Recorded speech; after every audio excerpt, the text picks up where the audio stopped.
to a wedding in Vietnam.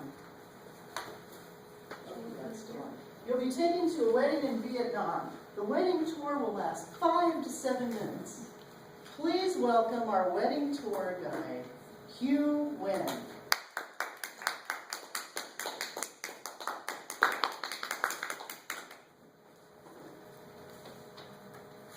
Love is an international language. And the best way to express love is through a ceremony where you say, I love you to each other. Toastmasters! 43 years ago, Mom and Dad got married. They met when they were a little bit older. They were in the 40s when they first met. And it was the first time either of them had been married. So think about the older days where you don't see as often people waiting into the 30s and 40s to get married. Especially in Vietnam, it was unheard of that you would get past your 20 and you're still not married. I know probably my mom's parents kept asking, when are you going to get married? When are you going to get a husband? And my dad, well, his parents passed away, but I'm sure he has other relatives or neighbors asking, hey, where are you going to find a woman? When are you getting married? So they met in church. That's where they met. And they fell in love. So the wedding was in 1975 in Vietnam. They were both in the Catholic Church, and they wanted a Catholic wedding with some Vietnamese traditions mixed in. So it wasn't a completely traditional Vietnamese wedding. It had a mixture of the Western Catholic influence along with the Vietnamese. Before they got married, they had to get approval from the relatives, from the other families. There was one woman that they had to get approval for. My aunt, my dad's sister. Next. She was a Catholic, or she still is a Catholic nun. And when she met my mom, she told my dad, this is why you've been waiting 40 years. She is the right one. Because after talking to my mom was a nun herself, but she left the nunhood. Actually, it was because of Dad. No, it was well before that. She left the nunhood, and she wanted something different. She didn't feel like she wanted to stay being a nun. When she met Dad, that sealed it. So they got approval from my aunt. You also have to visit the other relatives, like some old people. Yeah, Mom and Dad were some old people. These old people, they approved it. They visited their house, and next, they visited other old people's house. So one group of old people approved it, and another group of old people approved it. So they had approval from the old people. In a traditional wedding ceremony, you have entire families going from one house to the other.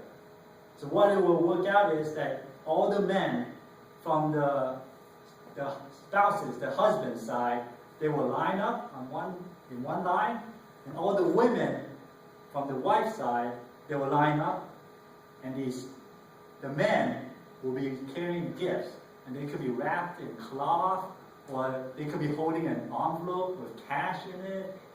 Sometimes it's $100 or more. It's a symbol to show that the husband, will be able to provide for the woman.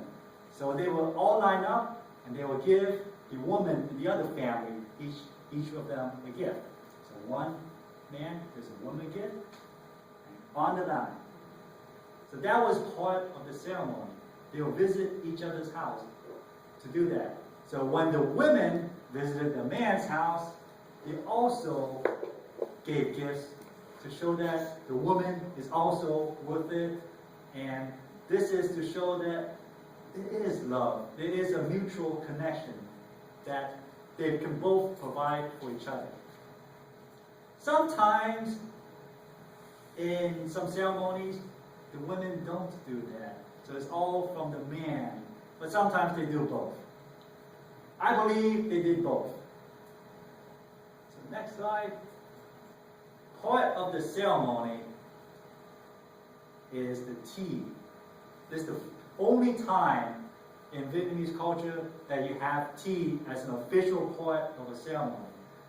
And it is, I think that is tea, that's all tea. There's a big tea ceremony. As part of the tea ceremony, you have a guy standing up and giving a toast.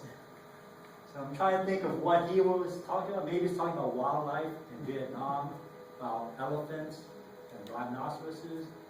What would happen if you crossed a rhinoceros or an elephant? Albino? And that's why they're all laughing. Yeah, that's why they're all laughing. Next. So now it's time for show. It's show time. So that is my mom's dress. And in the traditional Vietnamese culture, the man will also be wearing a garment that's somewhat like a dress. My dad doesn't like to wear dresses, so he's just wearing a suit. He's wearing his favorite suit, the suit with the tie that has a red diamond on it. If you go back, go to the left, notice that he's wearing that same tie, keep going back. He's wearing that same tie, keep going back. He's wearing the same tie, keep going back. Wearing the same tie, keep going back. And notice how beautiful my mom is dressed. Keep going forward. She's wearing a yellow dress, a red dress, and keep going, and a white dress. Part of the ceremony is that you have a processional next. So they walked all the way in church. Just think about Vietnam in the middle of summer. It's a tropical climate. So if you can walk in the processional to church in the hot weather, you deserve to be married after going through all that. Next. And they walked in church as well. And after all that walking, there's no more walking. And they did the vows. They did the traditional Vietnamese vows with some Catholic traditions mixed in. After all that, my fellow Toastmasters, next, they became one big, happy family. Next, and they are happy. At least my cousin is really happy. They're happy. Actually, next, they are happy. And I'm glad that my mom was able to share these memories with me so I can share them with you.